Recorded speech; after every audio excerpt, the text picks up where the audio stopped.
great view after game one where you sit and go, yep, appreciate the fine artistic talents of these two teams and of Shanghai, by the way.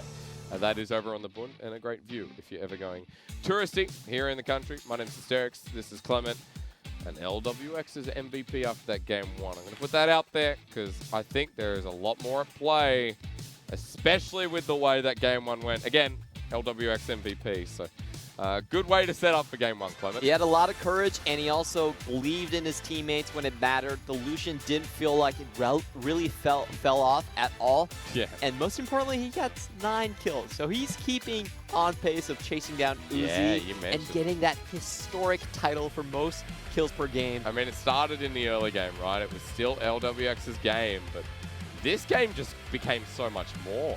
Yeah, there was a lot of early game action. Oh, yeah. We just had to show you this one because it was so clean from Chris. Getting the perfect timing out of the Zhonya's and the flash at the same time. Oh, that's just something special. Oh my god. However, Chris does kind of throw this one. They do find the kill onto Jiejie. Chris is like, this is perfect time to close down on the deal. Great response by Jinoo to close down with a 3-man Hemo Plague, and iBoy is in touch. So this is really important going further into the team fights. When iBoy stays alive, so does EDG's hopes, and they actually outscale FPX quite hard. A lot more damage on this one. We saw there was a seesaw in the gold graph going back and forth. EDG seemed like they were getting back into form, seemed like they were taking control here. Once again, this is another EDG team fight where everything was thrown at iBoy. He stays alive through the explosive pass, gets the Devour down, and is able to clean house on FPX. After this one, we were like, you know what? I think EDG's back. Yeah, like EDG gonna win this game, right? And then we get to this. This one was like, Doinb actually was spotted out, but look at what happens in this team fight. Tain gets a 3-man knockup. There's a 3-man knockup again from GimGoon with the blast cone, and then they get the reset city. Double resets on the right and left side. LWX looks like he's going to die. Doinb with the ultimate out of nowhere, and they have the firepower to close down on the game. That was so insanely clutch. Yeah, that was a huge fight. I mean, can't even track that fight. That was insane because FPX were so far behind in damage. They had not a lot of output coming in from their mid laner. If you look at the Ashe, the build with the Infinity Edge and the Phantom Dancer there should have been superior to what Lucian had at that point in the game. Yep. And Jinoo was in a great position as well, but the crowd control potential from that comp was insane. I honestly feel Tain was the MVP for me in that last fight because the 3-man knockup into the explosive cast just bought so much time. I mean, GimGoon could have been up there as well. I was surprised to see LWX because although, yes, he had a good game with the rest of FPX, like there was so many elements of play, like GimGoon in multiple fights, keeping them busy and pushed EDG back. Doinb had his own part to play as well. This is insane because we're really seeing FPX's late game potential as well. We rarely get to the point where they have an even footing late game team fight, and it shows that FPX are good in that section of the game as well. We were wondering, can FPX take down teams like RNG and IG after they dropped the series to Invictus Gaming in those team fight scenarios, but they're proving that they have that on lockdown, the team of communication is there, and the way they play it is very unique. Just crowd control on crowd control. Because seeing the poppy mid, I think, was a window to what we're going to see in the rest of this series. And I'm expecting like an even spicier pick ban because that opens everything up, like seeing a Jack's last pick on red side. Anything's possible.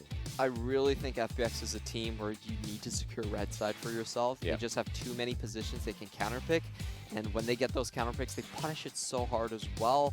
I honestly expect EDG to select red side themselves and at least try to hold on to it until the very last pick, try to get a counter for Scout. I think that's going to be their win condition. Because, I mean, I was looking through here and I was like, what do EDG prefer? Like, what do they actually want here out of this match? And, like, huge red side just like FPX, right? Both of these teams are. And through the mid game, that's where we see our teams dominate. And with EDG, still have quicker game times. They're not as fast as FPX, but it's not often you see a late game EDG fight as well.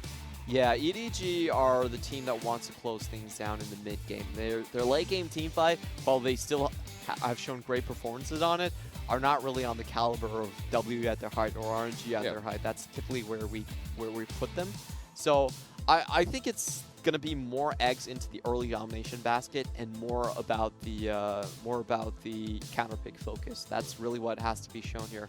And 9.14 is an interesting patch because most of the champions we've seen have actually received nerfs. It's more of a nerf heavy patch than a buff heavy patch. It's more about counterbalancing with like picks you don't see anymore, like anti-root from Ari and Morgana. It's like okay, but whatever. That's great.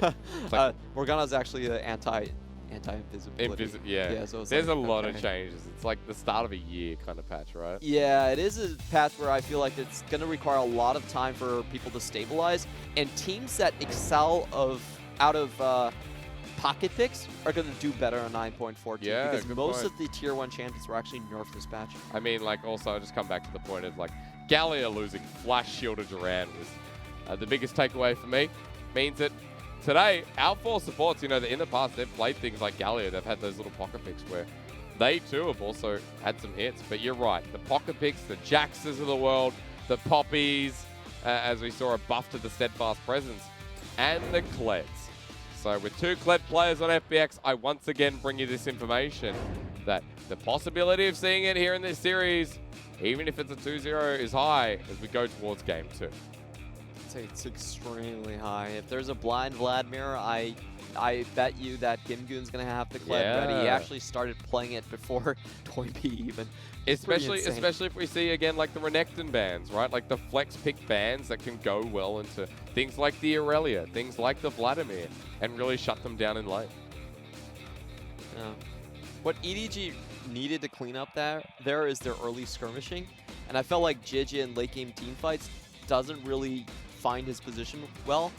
His Elder Dragon fight was kind of confusing to me. He didn't actually build these Gargoyle Stone play. If you have that item, then going in there makes sense, but he was Warmogs plus the Zeke's Herald, so he just kind of melted there. So I still think there's a lot of cogs that EDG needs to tighten up if they want to go for a late game strategy. Because again, we look at these 2 teams and we say, you know, it's the mid game that has been such a big focus, but the way things look, another late game in the works for one of our quickest teams. FPX and EDG both quick game times here in the league. Under 30 minutes. Not that game. Not that time. Jinoo deep in thought, thinking about his champion pool.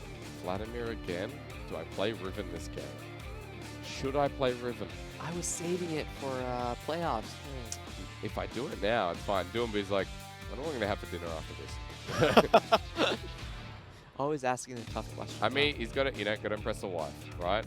Yeah. They don't get to spend much time together right here, so, make it count. After game, celebrate. Take her somewhere nice. You know what? Take it off. I was going to say, I was like, no, not versing LNG. I'd be like, go to Chongqing Hot Pot afterwards. Can you imagine that? Be like, ha, eating the blood of our victims. But not this time around.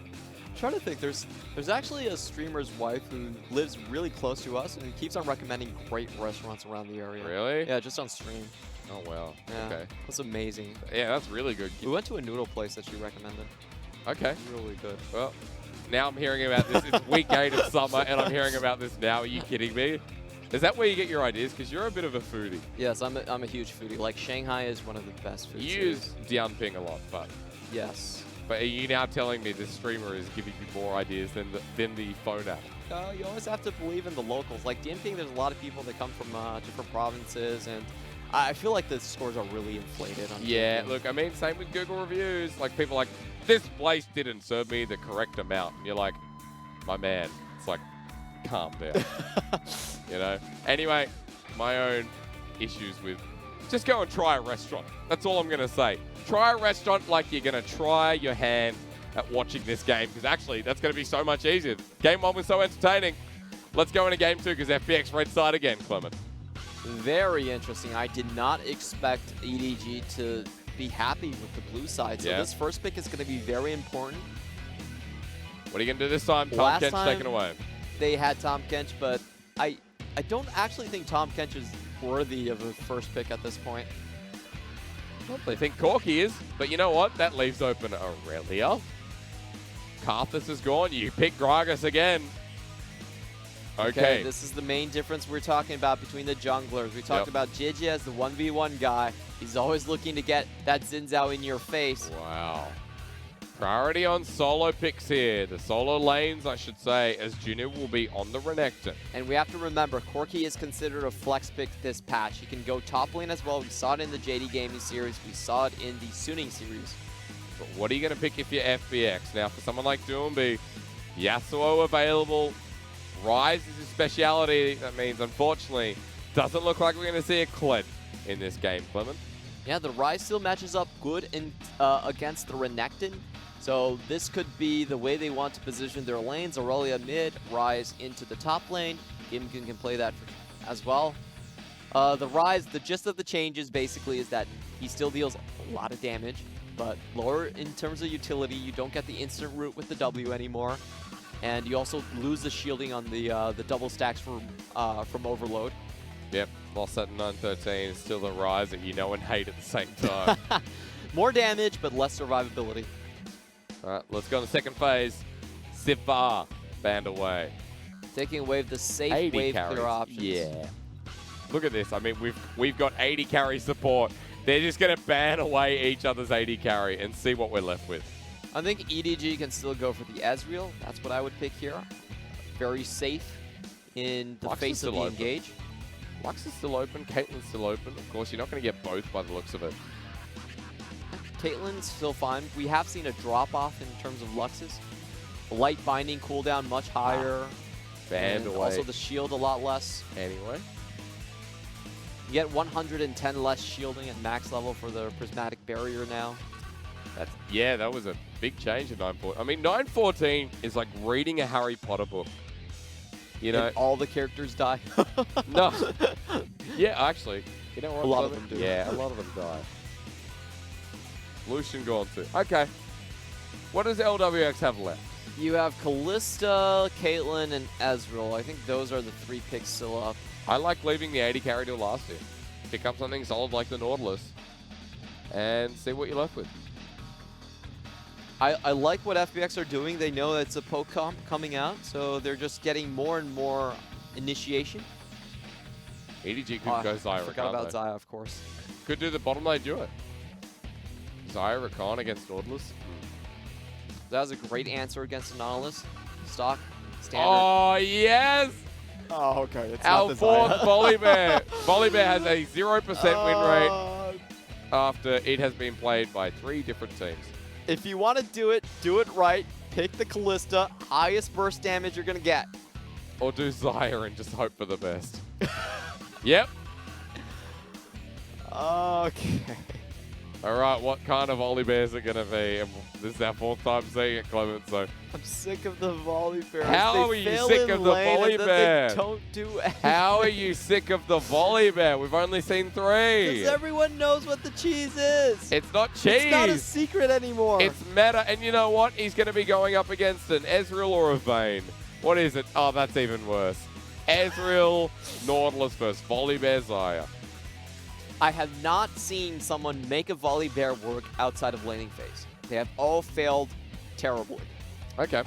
That's true. That's a fair statement. I mean, who was actually what happened in the LPL? Who was our best Volibear? Would you say it was Lumel? Lumel didn't do anything. He did he had tried. Yep, Predator.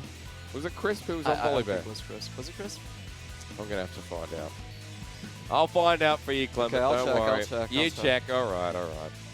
But anyway, it's a 0% win rate in the LPL. Has not been having a great time here.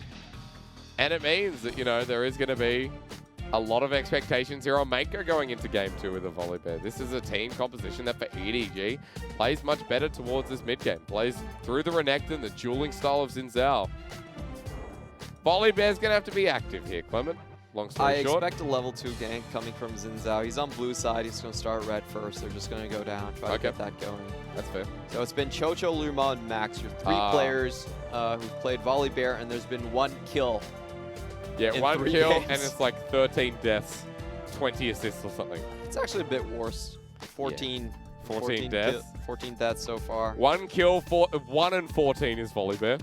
We have not seen it work. That's the gist of the story. Yeah. I mean, people look at Volibear and they go, oh, Jiejie Life, he played it. Yeah, he looks, I mean, Life looked great. but it's not a surprise anymore. That's the problem with the pick. yeah. It's actually just a worse Nautilus. He out of looks lane. glorious, but he's a not. great TFT champion. Yeah, I'll give you double that. rapid fire cannon Gwinsu's volley bear, right? Oh man, you're kind of slow to the punch, are you? Oh. Disarm plus Hush is the new Ah, I'm sorry. I should have been there, Clement. I should have been as excited as I am. Coming into game 2, a series that I said EDG need to show their stuff, but FPX aren't letting them. They're not letting them get anywhere. Because FPX look to remain top of the standings coming into game 2.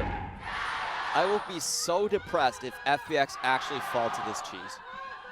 It's not cheese, Clement. Clement, cheese is like Bard's. No, Bard support's not cheese. It's actually good. I actually like parts. Someone in crowd just shouted G2. What the heck is going on in Shanghai? This is chaos. And production has to cut off the crowd now.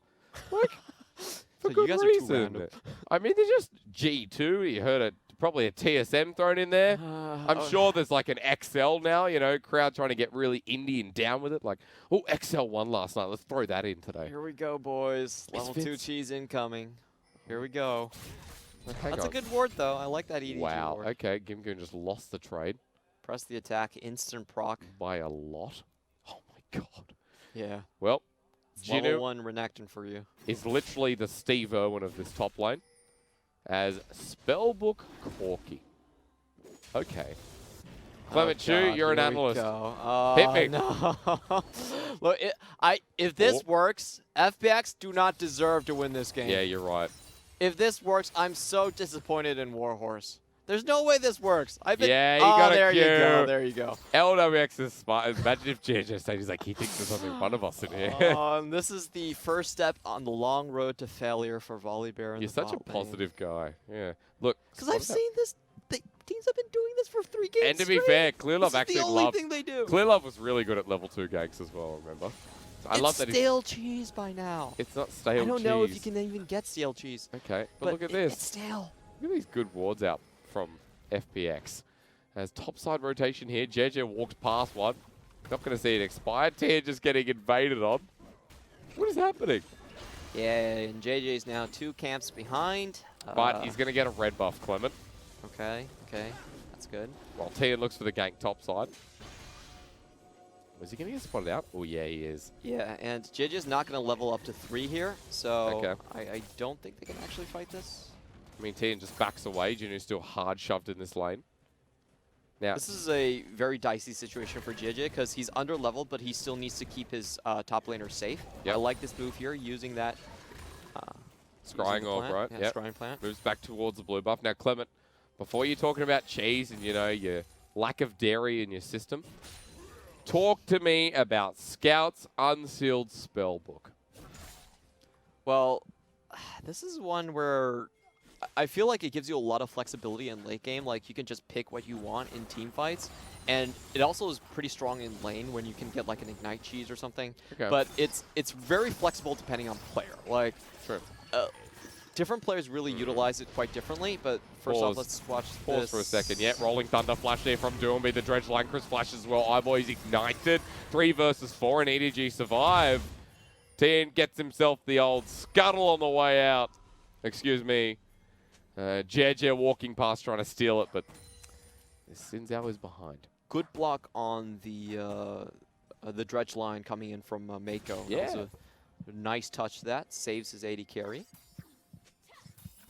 What an interesting start to game 2. Now, you're talking about the versatility of Spellbook on Corky. I get that.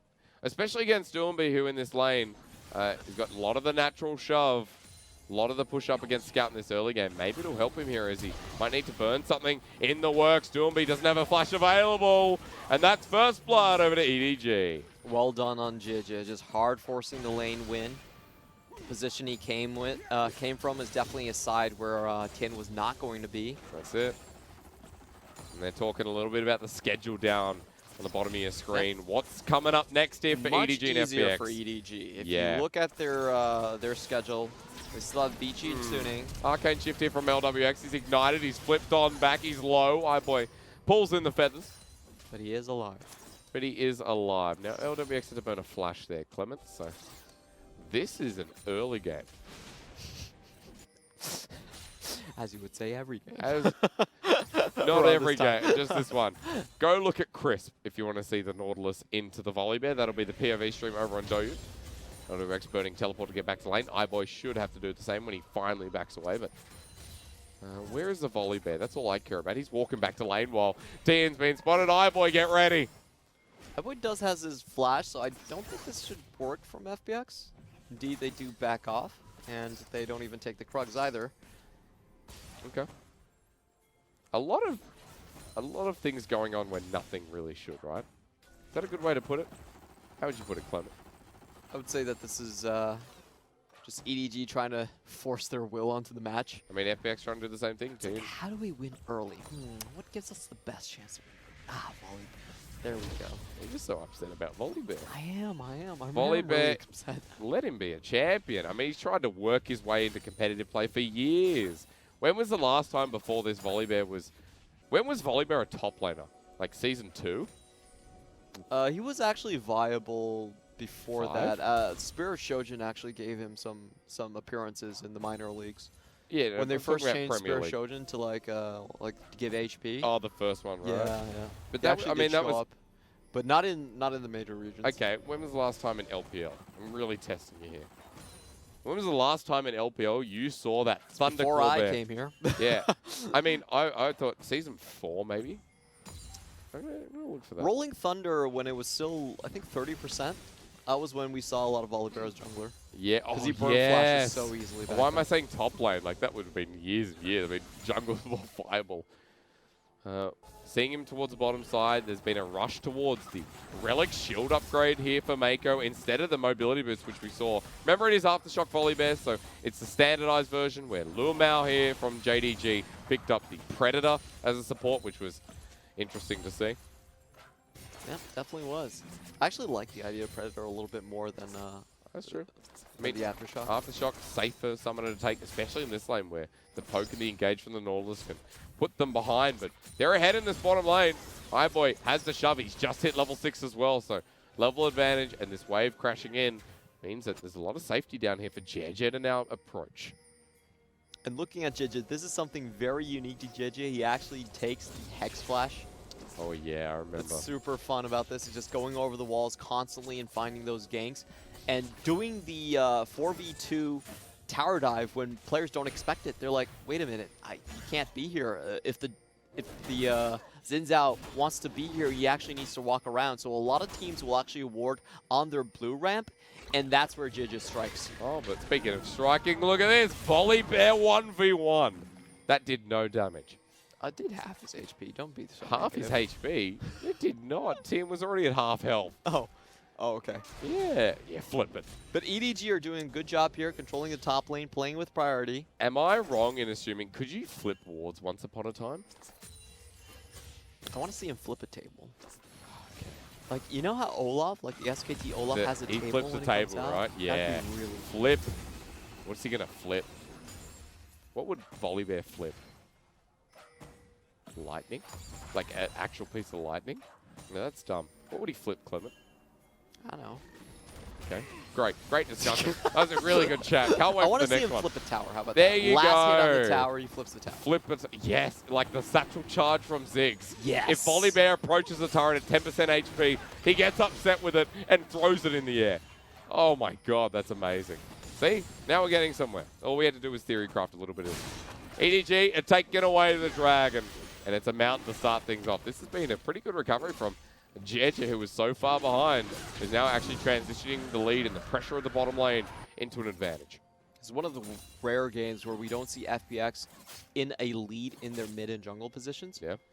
So this is an interesting one to see how they actually play from behind, because they will solidly be pretty far behind with the way that these lanes are going. Because FPX, if you look at how they've set up their composition, like Ryze, Aurelia, a lot of scaling on their side this time around. It facilitates how they predicted the first game to go and how it actually went.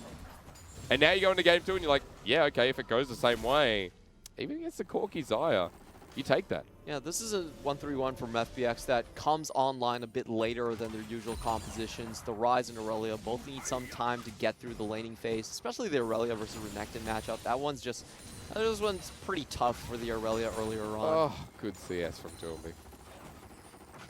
Always love seeing that. Oh man, like new Ryze just spreads like no tomorrow.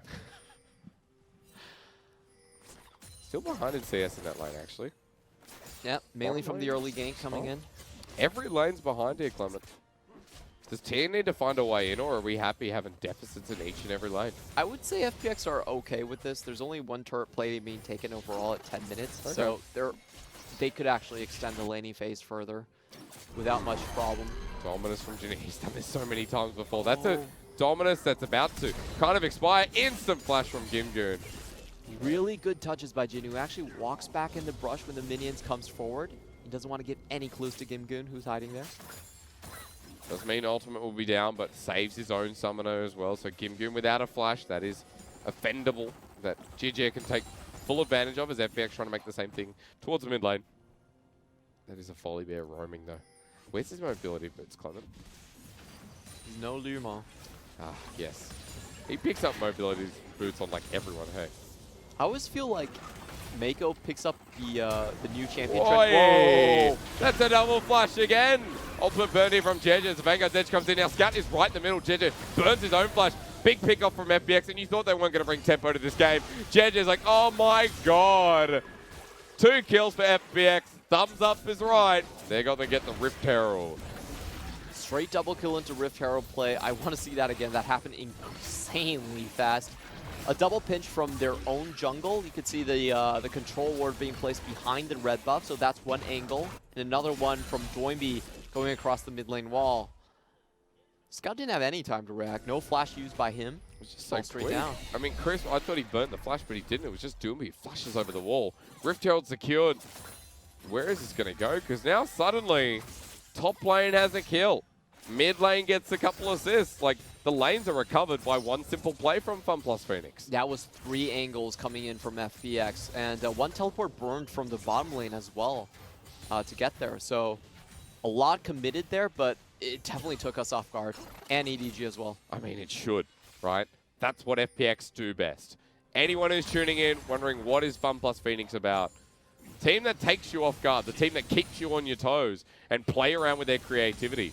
I mean, Doinb through the mid lane, you can see, like, yes, he's on Ryze again, but what is the item build going to be? It looks like a Rod of Ages with a tier, could be a Righteous Glory, who knows? He did build Rod of the Ages last time he played Ryze as well. Who's going to get this? Thank you. Oh, good smite by Tain. Yep. Scout over the wall. Meiko coming on in. He's got Ninja Tab by this game. Now, the Volley Bear Clement. Are you happy with it so far? No. Good. So, level 6, Meiko now has Thunder Claws. He has been moving that much that iBoy is level 9. There is a 3-level difference between the AD carry and support of EDG. Well, it's actually equalized because Meiko himself has been roaming the lanes quite frequently as well. You're talking about Chris, right? Yeah. Yep. Chris, Meiko both level 6. Chris was level 6 a while ago. I get you. I'm with you, Clement. I'm with you. I like what EDG are doing here. They understand that the pressure point is in the top lane. It's almost down at this point. Oh, but have they spotted out Jinoo? That's the thing. The Predator proc Jiejie almost dies before it begins. Look at Jinoo. He's like, no, the play's done. Ignite down. Thank you so much. He pops the ulti and he gives up. At least no one saw him use the ult. Yep, except for us. Tain executes that nicely as well. And EDG, they're losing out on so much. Yeah, there's a 1v4 defend in the mid lane. He's going to get it. But the unfortunate thing for me is that EDG just, they don't anticipate where FPX members are coming from. Yeah. They actually wanted to start the fight themselves. They thought Jinoo had the drop. Do you think if Jinoo went over there, I feel like they could have taken it? Well, not when FPX got the strike first. I felt like once that's FPX fair. finished off the kill, they probably couldn't have. It's not like if you're watching maybe IG or something, because if IG were there, the Shy's like, I'm doing it anyway. Yeah, we're gonna play that 40-60. The problem with that fight there was even if Jinoo flashed the wall, I don't think he would have been able to get an instant stun. It was too far away. Fair enough. So they would still be able to finish off the kill, and GimGoon most likely had enough reaction time there. But this constant surprising from FPX, I mean, slowly but surely, GimGoon's going to take over this game. Doinb's going to be in a great position. The bottom lane, yes, behind CS, but they can react as FPX are going to pick up the Dragon, looking to get the steal. They take him with the flash from Meiko stops Meiko. it! Volley Bear! Thunderclaws are out. Guns are out. iBoy sends himself in. That's a Vanguard's edge. But wait a minute. Flawless duet from GimGoon. What looks like EDG taking over is now GimGoon trying to recover as EDG have taken the fight. GimGoon can't get a response. And Meiko is the king of all thunderous pairs. Oh my God. All right, I have to say something great about Volibear. Do it. That was a sick Yeah. That was sick. Happy now, aren't you? Now, I'm going to ask the same question again, Clement. Are you happy with the Volley Bear? Okay, I've seen something that no one else has done before. Good. I'm happy. That was a great follow-up from iBoy as well. He got a triple stun off of the Blade Collar following that play. Triumphant roar after the flash. Look at this.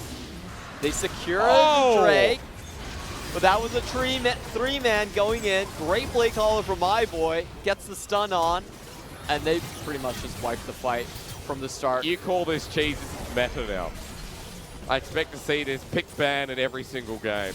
That was great. GimGoon tried his best to recover, and after that play, there's a good effort for FPX to find 3, but EDG right back in this one. They've got the gold lead, and now they've got a winning bot, mid, top. They picked up all the kills.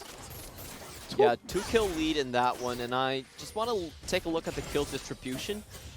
The thing that happened here is that FPX actually don't fall that far behind in terms of their 1-3-1 strategy. That's true. GimGoon is now 3-1-2, so he got the most in terms of just raw gold out of that entire fight. That's also true, Clement. Ooh. Okay.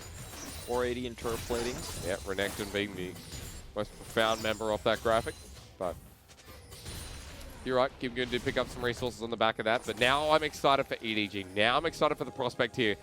12 kills on the board, 17 minutes. Meiko started to roam. He's feeling it. As you would. You have Hex, Flash, Volley Bear. You're ready to make some plays. You know, Meiko has been one of the most creative supports. He was the first one to bring out Lissandra supporting the last I remember, split. yeah. He started the Gragas thing as well. To be fair, though, he went 0-2 with it, never played it again. Yes, and that's my point. It always feels like someone does his trick better. Tain. Oh, but Tain. Yeah, he's caught out. He ults for something. Flashes away. Jinoo popped the Dominus again. Wants to engage. Predator's been hit, and he gets enough time to just walk out of there. Okay, I felt like that was great from Jinoo's part, but wasn't able to secure the kill, and now GimGoon's going to get a tower. Yep, just knocking it away while the rest of EDG spotted out through the mid lane. FPX sit there as well, and the Crocodile sits in the side lane. So GimGoon's been having a time of his life on this top side. We'll finally get it. Gold goes to him and him alone. And EDG are going to find engages quite difficult to get later on in the game. That's why I feel like FPX actually has a better late game strategy. Their 1-3-1 should come online, and Ezreal also is very powerful in terms of scaling department. Yep. So I feel like EDG are the ones that want to set up on the objectives a bit earlier and try to close the deals, try to close the game out on those Drake fights. True, because you hit the Renekton at the point where the Aurelia is, you know, not towards the second item, where Renekton will have that Spear of Shojin, and EDG can continuously fight with the engage that they have. I like the Ethereal Craft around the positioning here for EDG. Next Dragon's coming up in a minute 15. Baron at the same time. I feel like an early Baron fight here for Edward Gaming might be the next call. Neither of these teams actually have tremendous Baron taking speeds at this point, so I think it's still going to be the Drake first. I think EDG will. The Ocean Drake is something that FPX actually might be interested in. Okay, double Ocean, right? Yeah, like it works great with the 1-3-1 composition where most of your damage to towers is actually just from chip damage. What is the dog shooting out of its mouth, though? Is it spit? No, it's, but like, is it spit? You know, like Cogmore spit, right? Pugmore spit. Wow, that's really spit. The flying dog from Corky spits what? Spit? Saliva. I mean, that is spit. Well, it's, you know, it's a better S word where it yes, spit saliva. Yeah, thank you, because I said spit about 10 million times. Now I said around Baron, this is the Dragon. Of course, bottom side. A lot of vision there as the sparkles start coming through. Scout has package. So you could look to cut off members from FPX, catch them in transition, but it looks like FPX are completely uninterested. I mean, maybe towards the top side, and the goal here is let's go towards Baron, let's execute some vision, because GimGoon has the shove in the top side, so this could be very dangerous for EDG.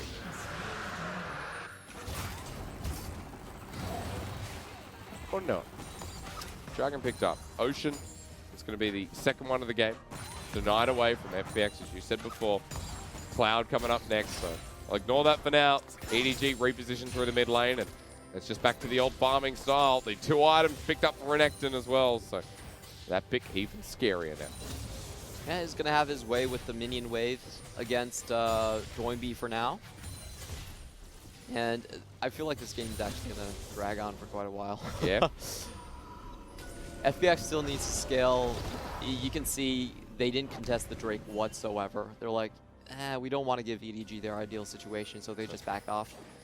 So what are we going to build on Volibear from here on? Because I always love Righteous Glory, Dead Man's Plate. Righteous Glory is much better, in my opinion, than Dead Man's Plate. Why not both? And then get yourself, what else? Omewrecker. We've seen some Zeke's. ZZ Rot. Zeke's come down. I wouldn't go that far, because you're not going to be split pushing most of the time. Anything that's a movement speed item. But then again, you don't have Predator, so what's the point? He naturally synergizes with HP quite well because of his passive. Yeah. You regen 30% when you're low. Warmogs. There's Mogs so much is you fine. can do. Trinity Force. Probably Black not. Cleaver, maybe. Please no. Any Zeal item is... Nah. Scout might be in a bit of trouble. Great Vanguard's edge from GimGoon. The flash over the wall. Chris wants to commit for this. The depth charge there. Scout flashes into him as EDG coming a moment too late. The ult from Jiejie splits them to the side. True shot run. Tags everybody. EDG trying to bring some momentum into this one as they send the feathers out and they hope for something. Volibear will drop in the end. Jinoo caught out in the corner. FPX is so darn low, but they survive all through the wreckage. Jinoo over the wall. They spot him. They want him. And LWX or Tain are going to follow him down. Jinoo jumps into him. He's going to get the kill. Oh, he's not. Milady again. 1 for 5 in FPX's favor. That was insane. Kiting around the brush there. The final control word in the brush really stopped iBoy from doing any damage. He had the damage to take down Doinb. He had the damage to take down Tain. Couldn't find his targets. He was blind there. And FPX secure the Baron. Through the chaos, they survive again. Baron for them. Big fight for them. And what happens when the Volibear doesn't get a 3-man Majestic Roar? That was such a sick catch from FPX. How many teams would pull the trigger on that one? Just look, the entire team rotating in, teleport being used by Rise, GimGoon coming in, Crisp across the wall, finds Scout, and oh, that cleanse was just a little too early. He still gets knocked up, still falls down, takes the stun, and just look at this. Doinb gets away on low HP. LWX gets away on low HP, and that control ward is such a hero. Yeah. Like, vision throughout that whole fight was great, and the fact that Tain survives after Jinoo's like, yeah, I'll turn and take one, was amazing. Thank you so much, LWX. Wow, the damage reduction coming in from Happy Hour. Yeah, true. And EDG by the wayside as Chris finds another depth charge. Another ulti. Scout gets burned down. He survives, so the poke comes out. The feathers fly. The Vanguard's edge misses. As the feathers, again, they're out. Waiting to be pulled in. Doinb takes the Realm Orb into the backline. He's gone too far. They'll kill him. They'll get the kill, and that's all that matters here is FPX through mid. Yeah, that's a Realm Orb straight into the Death Realm, but still a win for FPX. They gain the objectives and 2 extra kills on that one. And they got Baron off the back of the play. They at least get something. It's a 2-for-1. Once again, a favorable trade, but EDG with that pick off the back will be able to hold on. Oof, this is the problem with EDG's composition as it goes later into the game. They just have such a hard time getting in the engages and getting the fights that they want. FPX's comp allows them so much more initiation. And look at this. EDG were actually the ones trying to start this one up. Scout and his cute corgi butt gets destroyed. Yeah. I was looking Good for on you, Clement. His butt got destroyed. Yep. And then Doinb dies. So that was a nice way to end, right? Yeah, that was unfortunate from Scout. A really good reaction. That depth charge has such a massive hitbox. Oh, and also, like, yeah, the dredge line, right? The hook itself. It curves around walls. Yeah. Yeah. It does not curve around hooks. It curves around walls. That was a curve. The amount of times we've seen that Chris on specifically curve a Nautilus dredge line is great. Whether it's him or the champion, I don't know, but something needs to be done about the hitbox of Nautiluses. Jiejie is starting to get poked out by LWX, who, yes, he's had a quieter game, but he's still 4-1-3. Still a 3-item Ezreal, who's trying to zone them off while FPX started another Dragon. But look at Jinoo. Look at the flank. Hasn't been spotted out. He jumps over the wall, but FPX want to take the fight. GimGoon on the backside onto iBoy, who almost gets taken down himself. Tain delays while GimGoon gets the kill. Look at Tain in the pit. EDG have played the wrong way. Full ace again. This is looking like another 2-0. Wow. GimGoon with the spider senses goes straight in for the back line. And that was the best counter flank that I've ever seen being played. FPX win out on 3 edges there. They take out iBoy, who didn't have a flash there. They kill everyone else but Jinoo as they come in. And a perfect ace from them. And we're left with timers that, yes, will enable FPX to not end the game, or rather EDG to hold on, but won't secure anything like the inhibitor turrets. There we go. Inhibitor's now exposed. We need a replay of that fight. That was sick. Let's go again. It's absolutely sick. GimGoon comes out of vision. No one's looking at iBoy. I'm actually a little bit surprised about that. They get the Infernal Drake for FPX. They clean out Scout. No flash. Already expended earlier and trapped inside the pit itself. I mean, this is why FPX are pitted as the best team. Even Edward Gaming, when they try and spice up their fights, they're left with like, okay, how do we actually win this game? FPX are just so hard to beat. Yeah, I'm just surprised that Jiejie decided to go into the fray rather than at least keep iBoy alive. I felt he had the potential to do so. Like, just the ultimate would have saved iBoy, but he tunnel vision on the massive bodies that FPX had in the river instead. Yep. So now FPX, with the condition we set up, 7k gold lead at 27 minutes. Things are going to go from bad to worse. The Rise at 3 items with the Rylai's third. The Hysterix Cage in the top lane. The almost 3-item Gragas once again. And the Ezreal, who will continue to be a nuisance, who looks like he's going for something like the BT or the GA. We'll see what that 4th item eventually is. No, this is a 1-3-1. He should just go for... Oh, I'm sorry. That's not a Mercurial Scimitar. Okay. Never mind. Not yet. Not yet, least. But you expect... I mean, we've seen BTs before. Yep, we have seen BTs when players are feeling confident. I think this is more of a situation where FPX just want to keep on pushing these side lanes. You know what I say for EDG, though? How they can turn around is a pick. And you know who I look to make that happen? How do they pick people? Volley Bear. Flash, Rolling Thunder, Yippee-ki-yay. Look at Meiko, everyone right now. As EDG are in the brush and haven't been spotted out, look at Meiko. Look, Die Hard is a Christmas movie for a reason. It doesn't happen every day. There's a specific occasion, and it only works once a year, and okay? It was about... Today is not Christmas. Well, we don't know that. Look at him. Meiko has Flash, Rolling Thunder, and that's a big true shot barrage, but they haven't spotted out Jinoo until now. They go over the wall. They expect it. Hey, they spotted him. 4 versus 5. Realm Warp, they're going to end the game. Where are you going, EDG? I think this is actually the best answer, EDG. Oh, never mind. No, they're not picking up Baron. They're like, what are we doing? What Volley Bear just stopped? FPX are ending the game. The Volley Bear needs to go home, but Tain stops Scout. FPX on 1. Looking for another. Are they going to back away? I'm not sure. They turn on Jiejie. They get the jungler. Tain has done his work. Second Nexus turret under fire as Doinb's having fun. Meiko Flash Roll Thunder. And that doesn't matter because Doinb's there. Look, he wants to stop the teleport. He doesn't have it. But FPX still going to get the Nexus turret. Nexus exposed. They get iBoy. GimGoon flushes against it anyway. Double kill for mid. And that's one sure way to end the series. 31 kills in an explosive game from FPX. Slow start from them, but they know how to ramp up their composition. FPX understands what advantages they have with their comps just so well. That pick in the top side blew the game completely open. What a series from FPX, and I know you're excited to see the volley bear, Clement, but it wasn't enough to get EDG across the line or even into a game 3. And volley bear falls to 0-4 in the LPL. Yeah. What a One story. kill in 4 games. Something I'll tell my kids one day. The story of Volibear. You know the story of Volibear, that they had to put the champion out when Morello was not in the company. They're like, this guy has a vendetta against armored bears. We have to wait when he's on vacation and like part-time leave to put it in him. Put it in there. I Suddenly. think Morello's right. Volibear really doesn't belong here.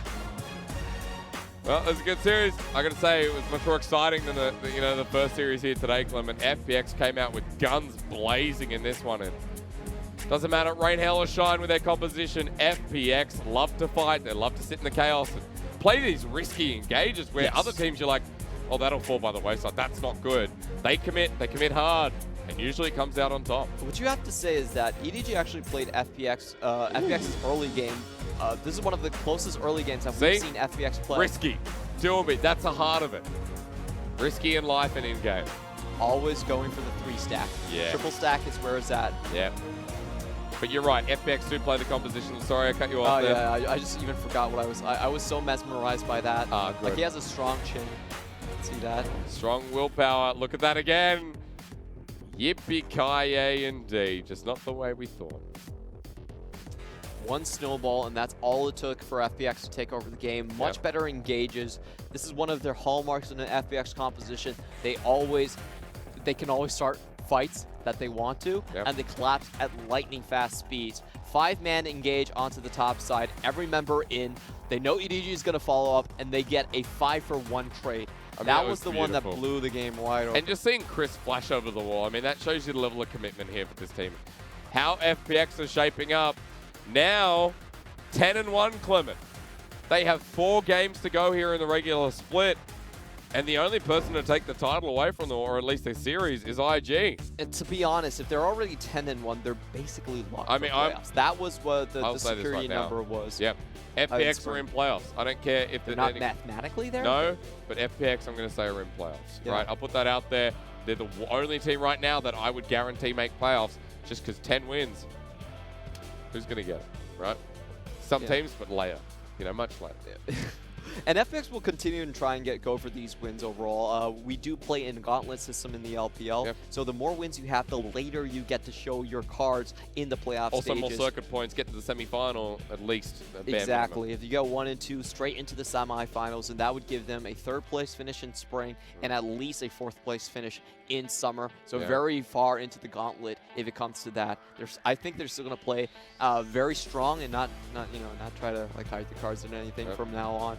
But congratulations to them. They are pretty much into play. I mean, like EDG, they just walked over them, didn't even drop a game. Remember, it's only LGD, V5, and IG who've taken games off them so far. Next is LNG, and then Suning, DMO, Top Esports.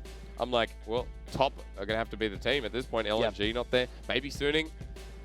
Maybe. Ooh. But like every team's a maybe right at this point. Like Suning, that would be very spicy. We could see a situation where 3 former Flash Wolf coaches are getting 1, 2, and 3 in the LPL standings. That'd be pretty cool. But the Flash Wolf has 3 point heads. Being right now, FPX, this was hyped up as another, match of the day, match of the week.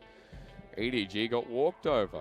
Yeah, and I think EDG, their current problem is they don't have enough snowball potential even when they go for extremely early game focused compositions. Yeah. I think their cheese is, they need more variations of it. Like, we've seen the Volley Bear cheese. I called it. It's not cheese. Xin Zhao's going to gank level 2 right off the bat. Yeah. It happens every single game. They tried for it. The Xin Zhao fell quite far behind, and they weren't able to push their top lane advantage as far pressed Q on Ezreal, and that was it. It was like, well, now I'm behind. Yeah, and you saw his bad thing. He went top lane. It was stuck top lane for a while because he had to protect his top laner from a level 3 Gragas when he was level 2, and that wasn't very happy. Yeah. So there are costs and consequences to these type of cheese. If you don't make them work, you will fall behind in the entire game. Sure. And I just want to see EDG try to crack open the early game when they go for these compositions. It used to be EDG just had the best players. In 2015-16, that's basically how they played the game. It's like, well, let's see, from jungle to support, It's we like, actually wow. have the best players in every and then position. you get to 20% MSI. You're like, well done. Yeah. So now it's not the case for them, and I think this is still a continuing trend where we see EDG kind of like petering. But then again, they've always gone to Worlds. They've gone to every single one. Every single one. Spring was the worst playoff standings they've ever had as a team. Yes. Getting knocked out of the first 7 and 8. Yeah, 7th and 8th by what is now DMO. So they're looking on to patch up their strengths, but I haven't really seen them find a new way. They haven't really hit the renaissance. Because Jiejie was the new way, right? Like, that's what we said, that, like, this new jungle, he's aggressive early game. The flashover wall was the great way to introduce him. Jiejie was the new identity building alongside EDG, and then Scout and Jinoo joins the team. You're like, this is an EDG that I said earlier in the season are going to Worlds. I made a big call because EDG have missed it before. But they haven't really expanded outside of what we've seen in the past. Yes. What I wanted to see from EDG was them diversify the compositions. With someone like Jinoo, who's been a split pusher his entire life, I want to see a 1-3-1. Scout plus Jinoo on equal sides of the map. That would be fun. A lot of times you just can't hard force early game comps when you don't have the player advantages to force it through. Yeah. I think a lot of times when you're playing early game focused compositions, or you need a player advantage, you need an ID advantage rather than just a composition advantage. And EDG are also going back to this kind of like blue side focused composition. I'm not really sure why you play the blue side in this in that combo. Sure, they got the Corki early, but it didn't really fit with the rest of their combo. I mean, Corki against anyone like FPX, you're like, well, unless it's Doinb he playing gets pushed in most of the yeah, time. it gets pushed in, and that's why a lot of this Corki is the discussion across the world. But against teams like FPX, top esports, some of the faster teams, it doesn't mean anything because it will get punished. You don't get towards that late game. You don't get towards the most utilized point of these champions. So definitely, we actually see a lot less of these champions in the LPL compared to the other regions. The mid lane is much more diversified. Kiana's a huge pick here. Yeah, We've seen Zeds, Yasuo's pop up in their stead as well. And the ability to snowball and control the mid game has been the hallmark of the LPL, rather than let's just farm it out till 20 and have the better scaling composition. That's true. I mean, we're getting to a point now as well where, like, even though the meta's changing, LPL is setting in some trends. We are going slower. There are a lot fewer kills in the early game with just the overall power of the tier 1 champions falling down. True. That is true. That's we are true. slower. It's leading to better team fights, and I love that this series showed us what FPX was capable of post 30 minutes. I was going to swung this way because I wanted to have more of a guessing game with you, right? Yeah, swing this way as well. Great having wheelie chairs. They don't know it, but we do. Who do you think gets MVP? I know, but I want you to tell me. Doinb? It has to be Doinb that game. Actually, GimGoon. GimGoon. Yeah, all right. Yeah, look. Yeah. All right, I just started remembering who actually started the catches. It's okay. I mean, forget the damage for a second.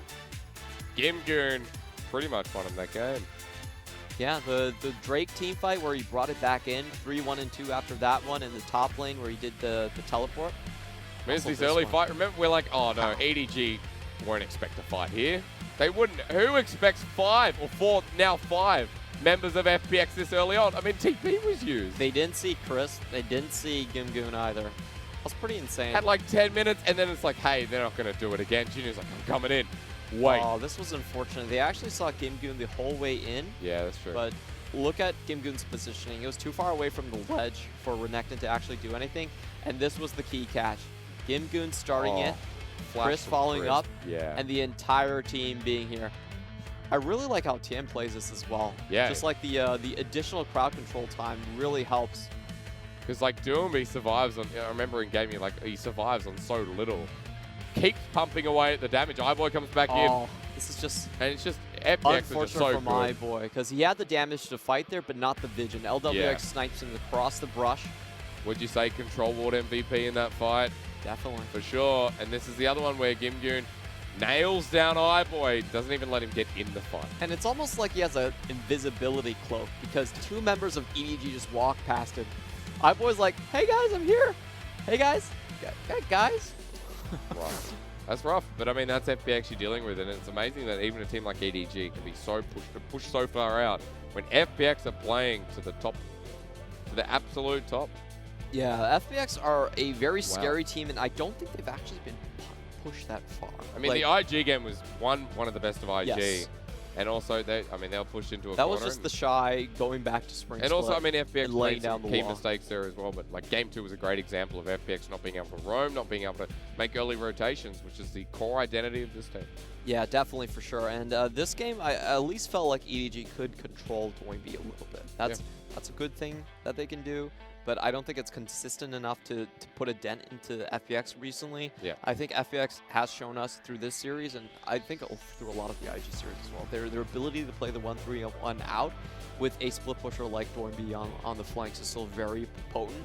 And I really like Doinb as a split pusher because he's also the shot caller for the team. Interviewing him, he mentioned this a lot, is like, a lot of plays work for me because I'm the shot caller. Yeah. It's not because I'm a better player necessarily, but it's because I know what the rest of the entire team is doing, and I can make them make the correct And play. I know what I'm going to do. I set up, I deliver, and that's what FPX did in this series, a 2-0. But Clement, we're going to go over to an interview. Brand new content, LPL. Who knew? Go over for a quick interview here with FPX, I assume. I'd assume Doinb. It's like getting the MVP all over again. And I've got you today beside me, so you're going to translate it for me. So I think it should be a GimGoon interview. Congratulations to FPX for taking this win. We are going to be interviewing GimGoon, the top laner for FPX. Hello everyone, I'm FPX, GimGoon, the top laner. Great Chinese, by the way. EDG this split has changed their roster. Did you expect to win over EDG in a 2-0? I didn't think we would 2-0 them. When we just came to play and we won. Next question. FPX loves to fight. You guys are super aggressive. But why did you play a split push comp in game 1? It's not that we don't want to play split push. It's just that I wanted to play Jax, and they let me play it. So the rest of the composition decided to go for a Jax and split push comp. In that game, you still won with Jax and the team fight. Can you describe the last team fight? Doinb was saying that I'm going to start the fight at blue. And we rotated over. And he had very good mechanics. It was very close. Doinb nearly gave up his life for nothing. And in this game, your mid laner and your bot laner kept on fighting like crazy. And you were very quiet. You just kept on picking up the CS. What does it feel like? In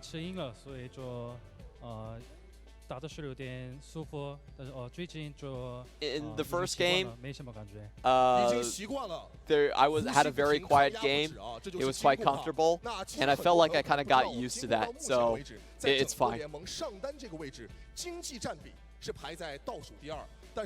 In terms of LPL top laners, your gold share is in the bottom 2, but in terms of kill participation, you're number 1. What do you feel about these stats? I feel like I didn't play well in the past, so I only got assists. I felt like he was going to say that I play for my team, but it was like, no, I only get assists because I didn't play well. I meant for the kills.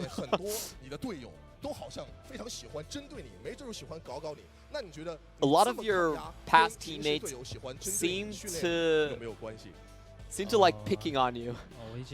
Why is that? How do you feel about that? I'm just used to it. That's GimGoon's answer. Last question today.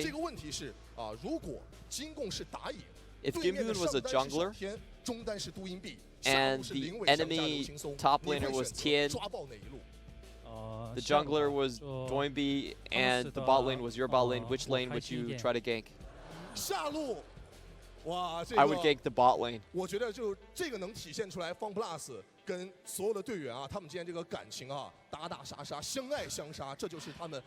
think this is a very good display of the connections between the team members, and the connections between you. You guys like to fight amongst each other a lot. Well, thank you very much, Clement, and welcome back, ladies and gentlemen. Good to hear from GimGoon after that, and I was surprised. He had very good Mandarin. Well, yeah. He is a Korean import. Yes, yeah, but also very humble in his own regard as well. Yeah. Essentially called himself a bad player. Like, I only got assists. Yeah, So. I thought he was going to say, oh, I play for the team. That's why Yeah. kill participation is so important for me. I don't play for my own lane. It's I like, play for the team. no, It's like, I just didn't get the kills. I was just like, God damn it. yeah, I heard the word bad, and I was like, come on, man. So good to hear from GimGoon, but a good way to end the show, because for FPX, they continue going forward, a 2-0 finish, and for GimGoon, for the rest of FPX, they sit high and mighty here at the end with Royal Never Give Up. Wow, 2 splits to reach the double digits in a row. Very dominant performance. Warhorse plus Doinb really shaping up and changing this team. Next, we have to see, can Top Esports hang in the top 3? They were top 4 last time. Are we going to still have the same top echelon of teams? I mean, is the big question now for I us. look at standings and I say, here are my matches of the split. FPX versus Top Esports towards the end, and RNG versus Invictus Gaming, which is coming up in about a week and a half. So there are some really good matches to look forward to now that we're starting to split out. But coming up tomorrow, you know, IG still have to cement themselves up there, and Rogue Warriors need to start climbing. We still need to see IG completely shape into form. And for DMO versus Rogue Warriors, it's going to be the match about who can inch closer to playoffs and actually make sure that they've been moving in the right direction in this split. That's so important for these new teams. Yeah, it's very important. That's coming up tomorrow. But a big thank you to Clement, our production team. And as usual, it is bye for now, but not forever. Thank you again, Clement. It's been a night. It's been a night. We'll see you soon.